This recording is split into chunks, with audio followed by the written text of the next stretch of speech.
સુરક્ષાના વાતાવરણમાં ગઈકાલે સાંજના સમયે અચાનક જ મોટો પલટો આવ્યો હતો। આખા શહેરમાં ભારે પવન ફૂંકાયો હતો, જેના કારણે લોકો ભયભીત બન્યા હતા। આ દરમિયાન ઘણા વિસ્તારોમાં વીજળી ડૂલ થવાની ઘટના બની હતી। હવામાન વિભાગના જણાવ્યા અનુસાર પશ્ચિમી વિક્ષેપના કારણે આ ફેરફાર જોવા મળ્યો હતો। ધૂળિયા પવનો સાથે શરૂ થયેલ આ તોફાને સાંજના પહોરમાં જ શહેરનું વાતાવરણ સંપૂર્ણપણે બદલી નાખ્યું હતું। ઝાડના પાંદડા ઉડવા લાગ્યા હતા અને રસ્તા ઉપર ધૂળની ડમરીઓ ઉડતી જોવા મળી હતી। આ દરમિયાન શહેરના અનેક વિસ્તારોમાં વીજળી ડૂલ થવાના કારણે વીજ પુરવઠો ખોરવાયો હતો। અડાજણ, વેસુપાલ, કતારગામ અને ઉધના, મગદલા સહિતના વિસ્તારોમાંથી વીજળી ડૂલ થઈ હોવાનો અહેવાલ મળ્યા છે। નજરે જોનારે કહ્યું કે આકાશમાં વાદળોના ગડગડાટ સાથે અચાનક જ ભારે પવન ફૂંકાવા લાગ્યો હતો।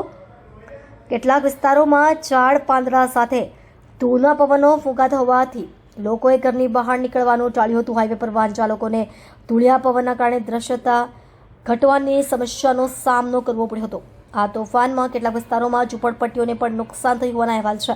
મકાનોની છત ઉડી જવાની અને હોર્ડિંગ્સ ધરાશયી થવાની ઘટનાઓ સામે આવી છે। મહાનગરપાલિકા અને રાહત કાફલાએ ઘટનાસ્થળે પહોંચી ગયા છે અને નુકસાનીનો આંકડો એકત્ર કરવાની કામગીરી શરૂ કરી દેવામાં આવી છે।